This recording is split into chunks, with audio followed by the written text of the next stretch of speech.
दोस्तों, उत्तर प्रदेश में पंचायत चुनाव को लेकर के यह तो तकरीबन तय हो गया है कि यह चुनाव अप्रैल से लेकर के जुलाई के बीच में करा लिए जाएंगे। लेकिन मौजूदा समय में जो एसआईआर यानी मतदाता पुनरीक्षण का कार्य चल रहा है, इसमें एक तरीके की बड़ी लापरवाही बीएलओ के द्वारा निकलकर सामने आ रही है। दरअसल में बीएलओ में जो आंगनबाड़ी कार्यकर्तियां या अन्य जो लगाए गए हैं वो तो ठीक है, लेकिन जो टीचर लगाए गए हैं वो टीचर भाग संख्या के आधार पर लोगों का घर ही नहीं चिन्हित कर पा रहे हैं, उनका घर ही नहीं ढूंढ पा रहे हैं। इतना ही नहीं, जो बीएलओ घरों में एसआईआर के पर्पज से फार्मों का वितरण कर रहे हैं, उन्हें खुद भी इस बात की जानकारी नहीं है कि आखिर इस फार्म में मतदाताओं को क्या क्या कागज सम्मिलित करने होंगे।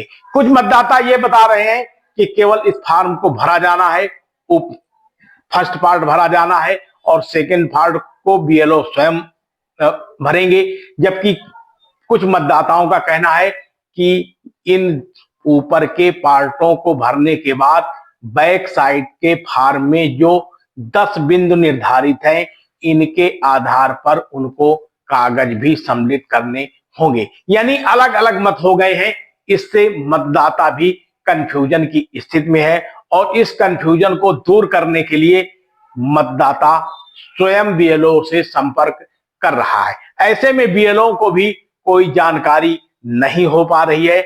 इससे स्पष्ट जाहिर होता है कि कहीं ना कहीं बीएलओ का जो प्रशिक्षण हुआ उसमें बड़ी खामियां हैं। हालांकि राज्य निर्वाचन आयोग इस मामले को लेकर के पूरे तरीके से सतर्क है और जिला निर्वाचन कार्यालय के माध्यम से बीएलओ को सख्त निर्देश दिए गए हैं, लेकिन इस पूरे मामले को लेकर के अभी भी बीएलओ स्वयं ऊहापोह की स्थिति में है। यही वजह है कि मतदाता सूची इससे प्रभावित होने की आशंका बढ़ती जा रही है। दूसरी सबसे बड़ी खबर यह है कि अब तक जो उत्तर प्रदेश में एसआईआर हुआ है उसमें लगभग 12 करोड़ के आसपास डुप्लीकेट मतदाता पाए गए हैं। यानी इन मतदाताओं के नाम पते एक नहीं कई कई स्थानों पर दर्ज थे और ये एसआईआर के कार्य में बीएलओ ने इनको खोज निकाला है। ये सबसे बड़ी बात है और उत्तर प्रदेश की सबसे बड़ी खबर है कि उत्तर प्रदेश में लगभग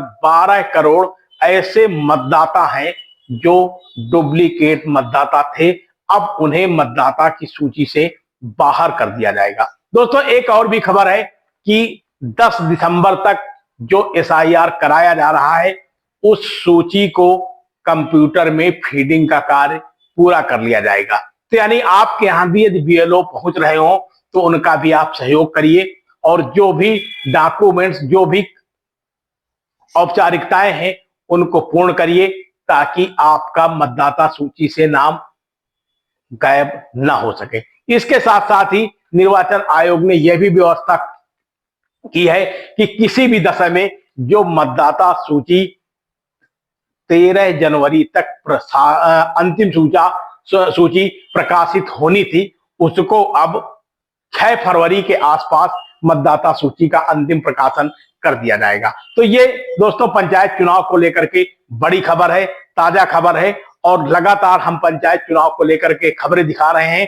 तो आप हमारे चैनल को कहां से देख रहे हैं, सब्सक्राइब करिए और लाइक भी करिए ताकि अभी जल्द ही हम आपको आरक्षण के बारे में भी बताएंगे कि किस तरीके से, किस चक्र के अनुसार आरक्षण लागू होगा, उसको लेकर भी विस्तार से जानकारी लेंगे। एक बात और भी बता दें कि जो ओबीसी गठन आयोग के तहत आरक्षण की व्यवस्था लागू होनी थी, फिलहाल उसमें वक्त लग सकता है और किसी भी दशा में निर्वाचन आयोग पंचायत चुनाव टालने की स्थिति में नहीं है। तो दोस्तों, यदि आप पंचायत चुनाव लड़ने की इच्छुक हैं तो आप भी तैयार हो जाइए।